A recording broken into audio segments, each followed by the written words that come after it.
All right, class. First off, as always, good day. I'm glad you're here. Today, for this lesson, we're going to talk about the um, Mexican American War and basically how did the United States get Texas and all the territory from Mexico, which would include California, Arizona, Nevada, New Mexico, Colorado, Utah, parts of Oregon, things like that. Okay, so let's go ahead and get started. So here's your objectives. We're going to analyze how the Battle of the Alamo happened.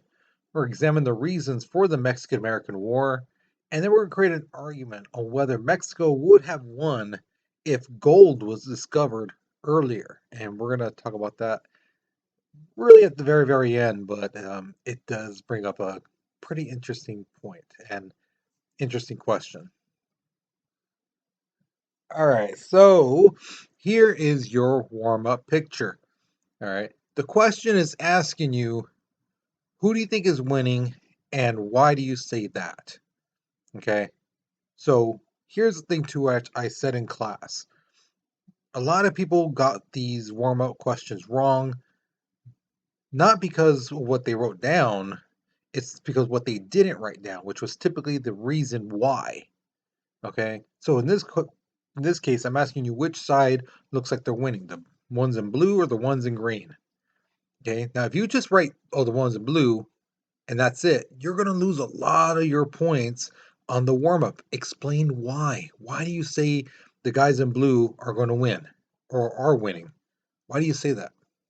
So look at this picture, really analyze it, break it down, and explain why do you say that? Why do you think the guys in blue are going to win or the guys in green?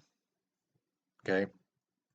So pause the video, write your response because we're moving on in three, two, one. All right, so we're gonna go back just a little bit. Okay, um, Mexico was under control.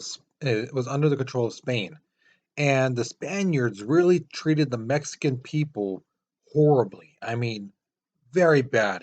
They treated these guys like they were third class citizens when Mexico was their home.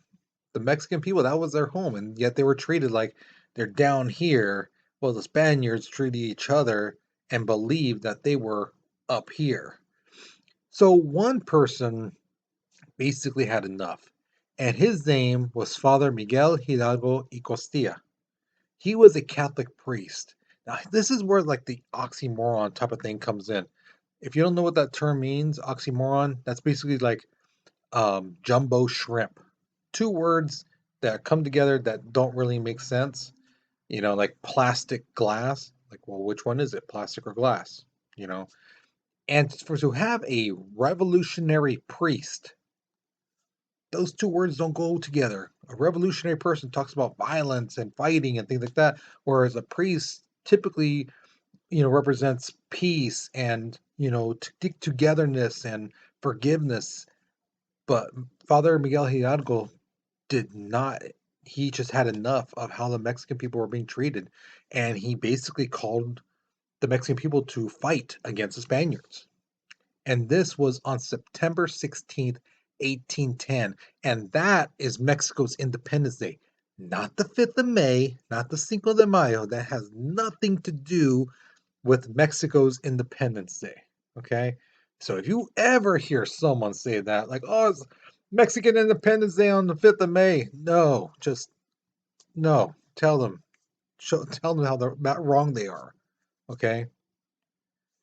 So, Father Hidalgo, what he did was he went to his church, rang the bell, which issued the Grito de Dolores, which is the cry of Dolores, and that's basically started the revolution. So the Spaniards, knew, just like in a lot of organizations, if you cut off the head, the leader, you get rid of them, the body is going to wither. Everyone else is going to just stop. They're not going to continue and things like that. So that's what they do. They go after Father Hidalgo, they capture him, they kill him, and thought, well, that's it. The revolution will be over. And it didn't. It just continued. They basically made Father Hidalgo a hero, And still to this day, they have murals of him all over Mexico. He's well loved and praised still to this day for what he did. And the war finally stopped. Mexico got their independence on May 27th, 1821, 11 years after the Grito de Dolores was issued. So it took them 11 years to get their independence, but they got it. So Mexico now controls Texas, Arizona, New Mexico, California, Nevada, Utah, Colorado, all these states. Okay. The area, if you look at the map, all that area was Mexico. Now, there were some Americans who wanted to come to Texas, mainly because Texas had a lot of land. They had deer and, bison and things like that, stuff that they wanted. And Mexico said, yeah, we'll let you into Mexico, but you have to sign and follow the rules under the Federalist Constitution of 1824. Now, a lot of Americans did what we do nowadays when it comes to, like, if you get an app and it says, did you read this? Click here if you read the terms and agreement. A lot of us just click it right when we never read it. That's basically what a lot of Americans do. They don't read the Federalist Constitution of 1824. They're just like, okay, fine. What do I need to sign? Okay, yeah, I agree to that. What did it say in there? Well, first off, the Americans had to follow Mexican laws.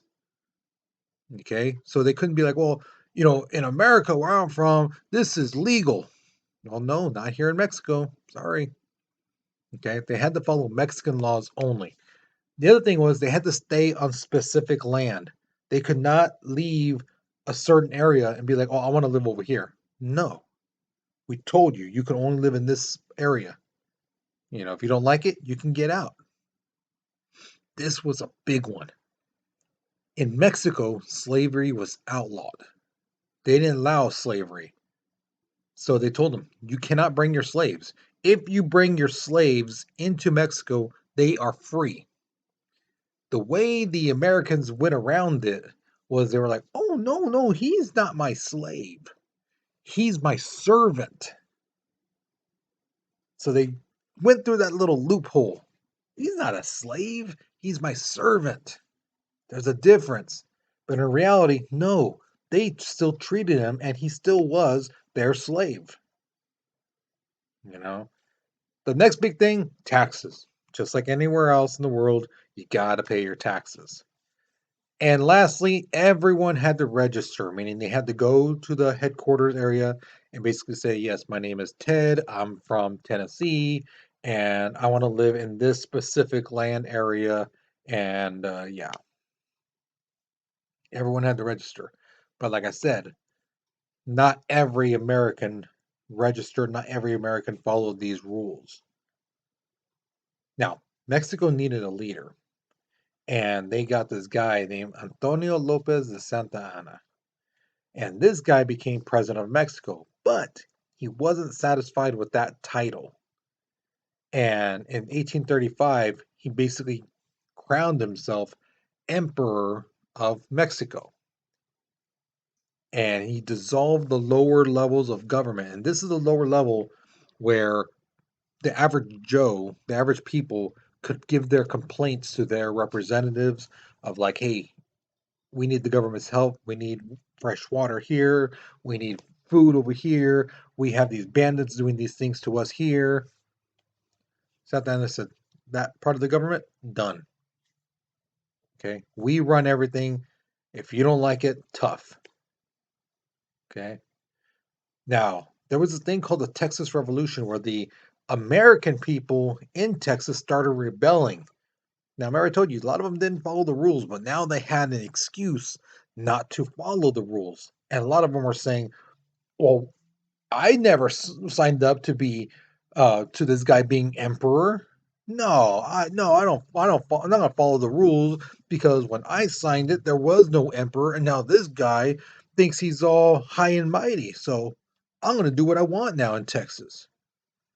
And this ticked off Santa Anna, so he basically says, "Well, I'm cutting off the border to you guys." No Americans can come into Mexico. I'm sure you can imagine that didn't stop Americans from coming over. And this is exactly what I told the class, how things change, but still stay the same in history. Because at this point, what we're talking about, there were Americans crossing the border into Texas and not giving a care about the borders closed and things like that. And now we got Mexicans crossing the border, not giving a care when Americans say, no, the border is closed to you. See, history repeats itself, guys. It's just sometimes it's not the same people doing the same things. It's sometimes flipped or completely different. But history always repeats itself. Now, if you're ever in Texas, you should honestly, truly, I'm saying this from personal experience. You need to go to San Antonio and check out the Alamo. This top picture is a picture from the church in the Alamo. It's absolutely beautiful. But the Battle Alamo went from February 23rd to March 6th, 1836. Santa Anna came with 1,500 men and they surrounded the fort. Okay. Now, there's a couple movies about the Alamo. There's one with John Wayne back like in the 1950s, 1960s. And, he's very like, well, let's see the Mexicans try to cross this. They can't beat us. We'll fight them to the end. And it's like, oh, dude, you're so cheesy. It's so corny. It's so wrong. They missed out on a lot of historical things. Like, they make everyone inside look so brave and just so, oh, we're gonna fight to the end. There's a newer movie that came out, and I believe it's like 2006. And that movie did a heck of a lot better job because in that movie they didn't just show white people inside the Alamo; they showed Mexicans, blacks, whites, women, children, Indians, the natives.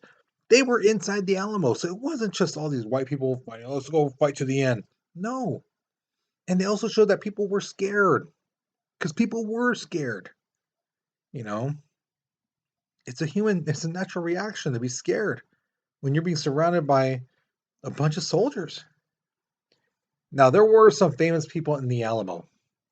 Number one famous guy in there, Davy Crockett, the legend, the man, the myth, the guy who supposedly got a lasso. If you don't know what a lasso is, basically a rope with the that has a circle around it. Lassoed a tornado and rode it. He rode a tornado. He jumped the Mississippi with one jump. The Mississippi is a huge river. Okay. He fought bears hand to hand. He wrestled bears and beat them up and things like that. Of course, it's all BS. It's all myths and legends. But there is one thing that was said about him that was very true. Um, the myth was he could shoot the fleas off a donkey's tail from 100 yards. Now, could he? No. But he was an excellent shot.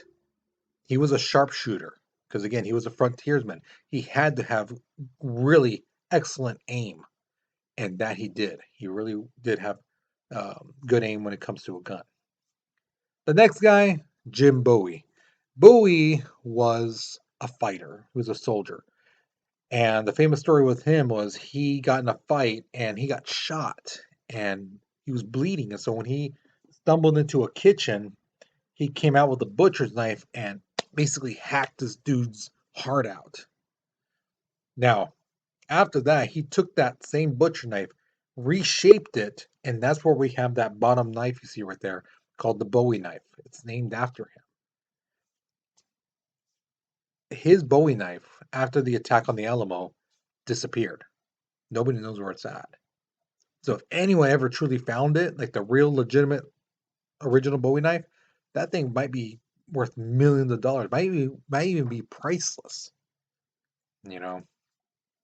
And the last guy, William B. Travis, he was the guy who was in charge of everyone inside the Alamo, trying to keep people calm, trying to get help, um, try to rally the people, things like that, which he did. He did a pretty good job. Um, but none of these guys survived. The only people who survived were like the women and children. but the soldiers, they all died.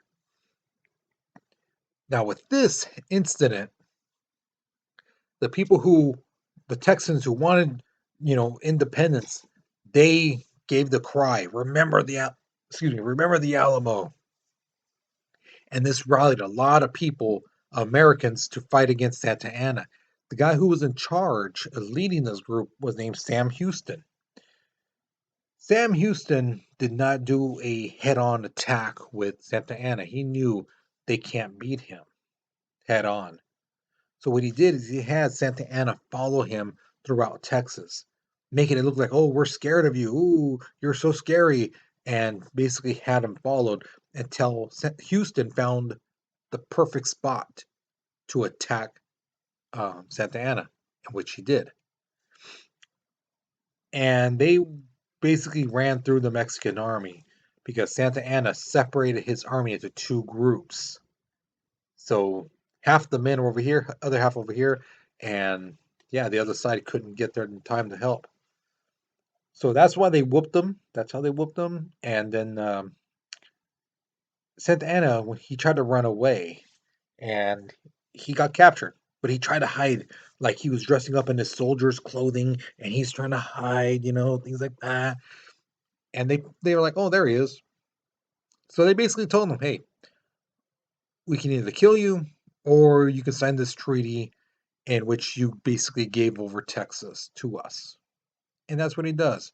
So Texas becomes their own country for a bit. That's why they're known as the Lone Star State.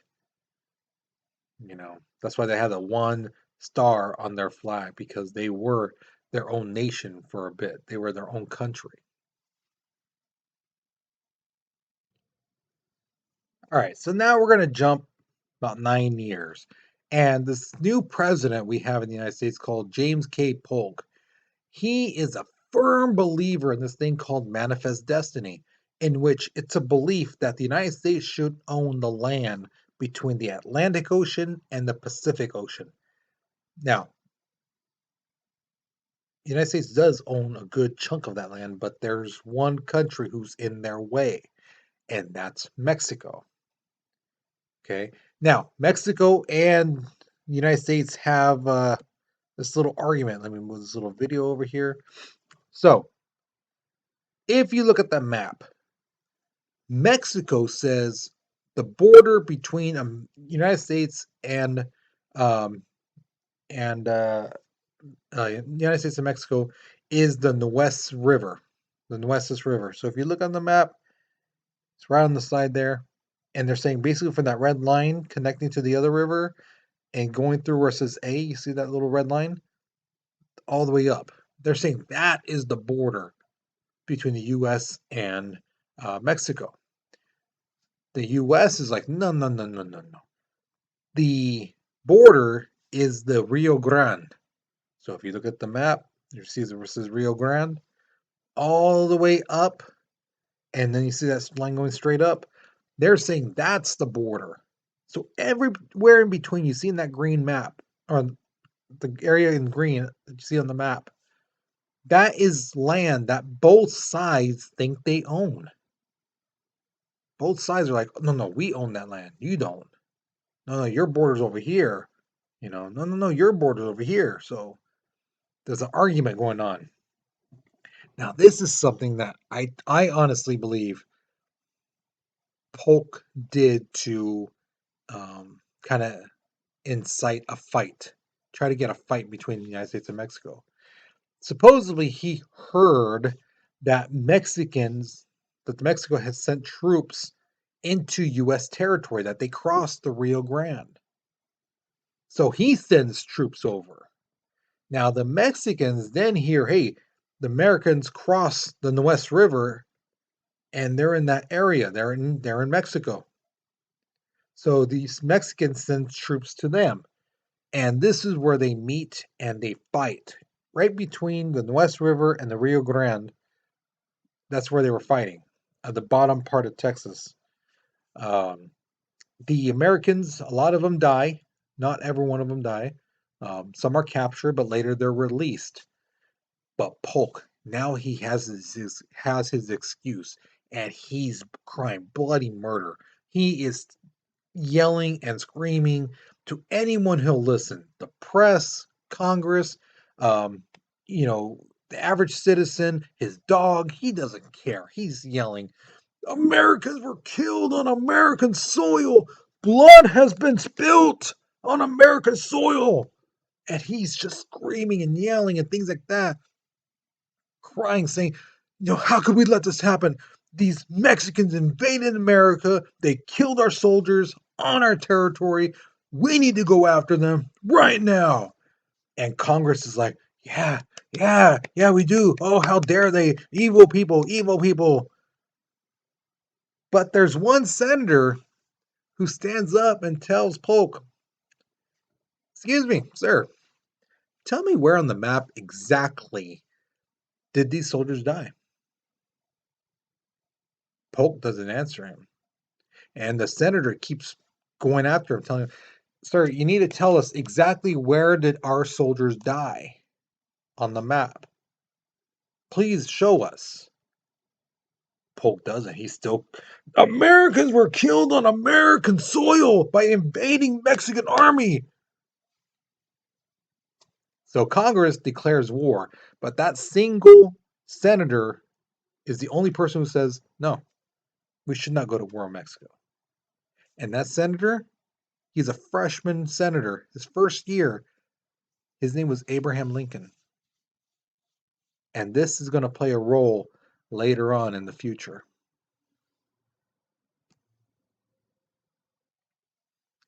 So now America and Mexico are at war.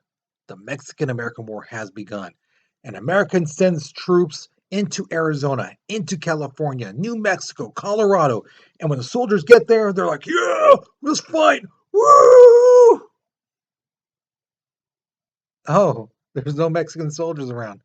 Let's go to this other place. There might be some more over there. They charge over there. There's no soldiers.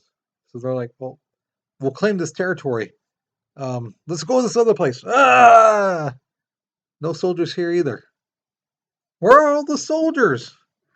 Um, Basically, Mexico is so big and they don't have as many soldiers as America. So there's not that much around.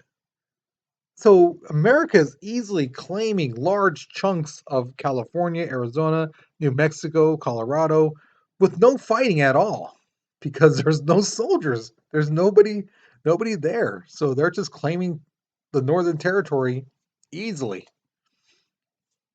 But there's an American general named Winfield Scott, and he has a plan to invade Mexico City. So he lands in Veracruz, Mexico, which is, if you see on the map, right where Mexico starts to curve, it's right there. So he takes his soldiers and they start marching toward Mexico City. Now, this is a really cool incident in history. Two future Civil War generals actually meet up and get to know each other during this time. One of them is Robert E. Lee, who is at this point in history the greatest soldier that ever came out of West Point. Basically, think of it like this. At the school, you get a demerit, which is like a strike against you for any little thing you do. Your buttons are not all aligned. Your clothes are even just a little bit dirty. Your bed's not made perfectly. Your homework or test, if you don't, you get if you get something wrong, that's a mark against you. Any little thing, even showing up to class or a meeting, just even a couple seconds late, that's a demerit. This guy is the first soldier we ever had that never got a demerit. So imagine at least 6 years of being at the school and not messing up once. He was the first person to do that. We've had some more people since then, but not that many. I mean, we're talking maybe at most three or four. He's the first. Okay, so he was like the perfect soldier. During this time, he's a scout. He's able to get in places and get out without being seen. All right, so amazing soldier. The other guy was Ulysses S. Grant. And this guy was a total opposite of Lee. Always showing up to meetings late, in class late, not the greatest student. Always, clothes dirty and things like that. Not all nice and prestige. Sometimes like his forgot to button up too, you know. But they get to meet up and they're just chit chatting, talking, and things like that. This is going to play a role later on near the end of the Civil War. Okay. So, September 1847, U.S. invades Mexico City. That was the warm up picture you guys had at the very beginning. Um, the Mexican army is losing, so they start retreating into the city. Some soldiers were like, you know what? I don't know what these Americans are going to do to us if we surrender. So, some of them killed themselves. There's a famous story of these three kids who wrapped themselves in the Mexican flag. They went up to a bell tower and they jumped off, killing themselves. And they're known as Los Niños Heros, the hero children. You know, so I had some students in class tell me, why would they kill themselves? Because they didn't know what the Americans would do. They would torture them or, you know, do whatever to them. They didn't know. So they figured, might as well take my own life than be a prisoner of war. So here is another trippy thing. February 2nd, 1848, the Americans finally signed the treaty with Mexico called the Treaty of Guadalupe Hidalgo, and it's signed, it's official. Okay. Now, with that, Texas is annexed by the US. Basically, they're saying, you are part of us. Mexico, under the treaty, agrees to sell California, Arizona, New Mexico, Colorado, Utah, parts of Nevada, and parts of Oregon for $15 million. Right, but that's not the trippy part. Here's the thing: a week, a week before the treaty is signed, gold is discovered in California. So when that gold is discovered, technically that is Mexico's gold. And from January 24th, 1848, up until around 1849, word spreads around the world that there's gold in San Francisco. And this is where people get in boats and come to San Francisco to try to dig out gold.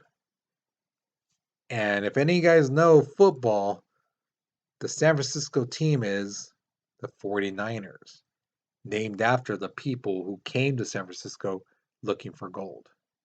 That's how that team got their name. All right, so here is your question. What do you think would have happened if Mexico had discovered all that gold, which would now be somewhere in the trillions of dollars worth? There is still gold up there, but it's like nothing like how it was back then. I mean, they took out nuggets sometimes, just like huge nuggets. Now they have like little flakes, little pebbles, things like that of it, but still there's gold up there. You just got to really dig. So, what do you think would have happened if Mexico had discovered all that gold a year before the Mexican American War happened? Do you think Santa Anna would have kept it? Do you think they would have used that money to buy mercenaries? Remember, they didn't have that many soldiers, so maybe hire soldiers from around the world to fight the Americans? Do you think they would have just been like, you know what? You can have that land where you said the Rio Grande's the border. Yeah, you can keep that land. We got other things we got to worry about, with that gold. So, what do you think would happen? Right? So there's a writing prompt on the bottom if you don't know how to start the sentence off. But really think about it. What do you think Mexico would have done with all that gold if they had discovered it a year before? All right. So once you finish this question, you're done with this lesson. Hopefully you learned something new. Hopefully you enjoyed it. All right. So with that being said, you guys take care, you be safe, and I'll see you guys later. Okay.